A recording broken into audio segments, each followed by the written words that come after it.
Hello everyone, I prepared a short slideshow on problem-solving techniques, and I'm going to elaborate why and who I worked with.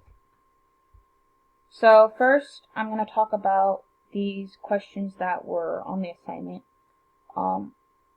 before we go into who I worked with and why I did. What did you learn from Operation Asha?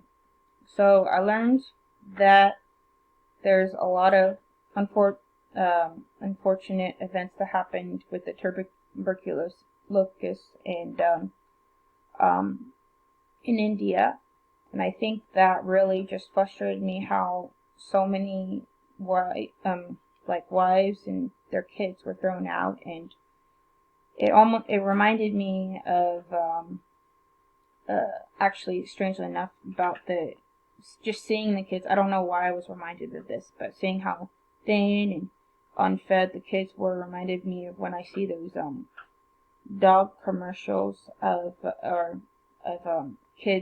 dogs starving and not getting fed because of how thin they were. And I don't know how I related it to that, but it broke my heart the same way when I see those dog commercials. And I feel that, and whenever I see the national, those commercials on kids that are, like, if you want to donate to,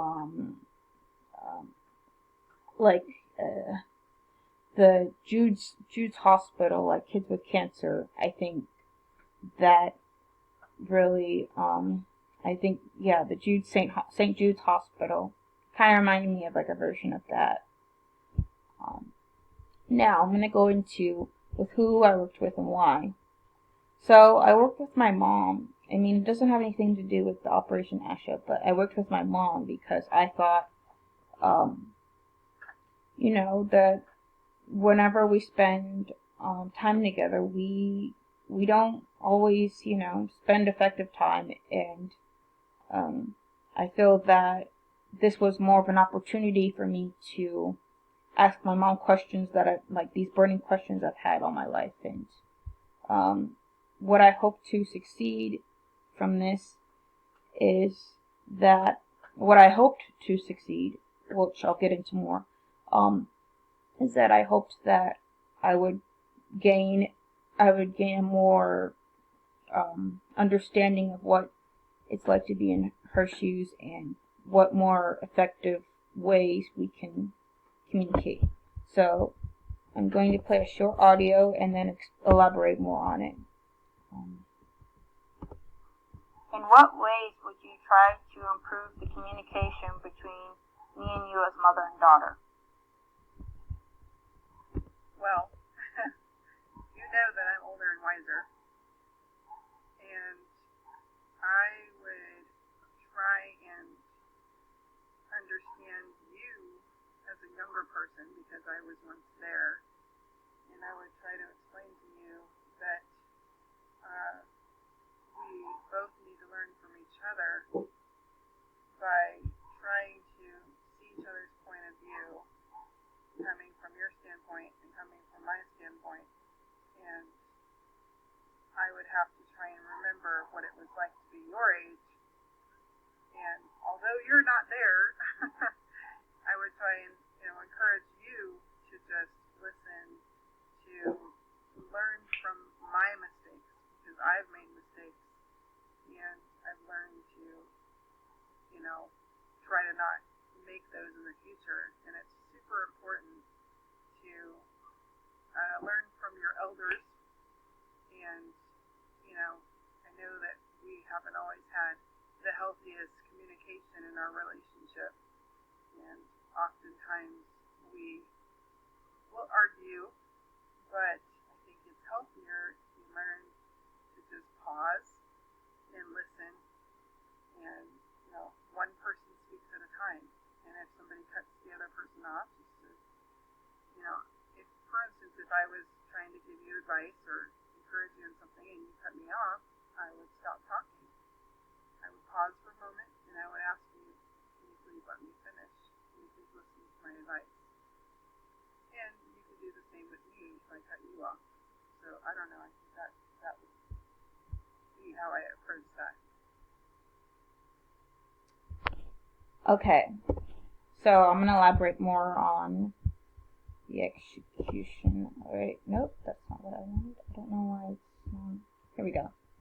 So, as you can see, that's how I approached this scenario. I asked my mom to help with this because I feel like this topic was, like I said, more of an opportunity. So, what happened, according to the each measure of success well, um, I think how that can tie into more of all the when I talked more with my mom about it. As you can see, this was just one of the questions I asked her. I found that my question was more effective than I thought, and I think that I really succeeded in just hearing that one answer. Kind of, it really, I could understand where she was coming from, and did I expect any surprises or insights? I think I did, but at the same time, I expected it, but because I know that we cross talk a lot, and we don't listen to each other all the time. So I think the fact that I could just really I pictured just putting myself in her shoes at that time when we were talking. I think that really just set the tone for just that conversation, and set the like the just that example. I could really just, I don't know, grasp that at that time. And so um anyways, so what did I learn about um appreciative inquiry? What are one to two insights? So I'll list one of them.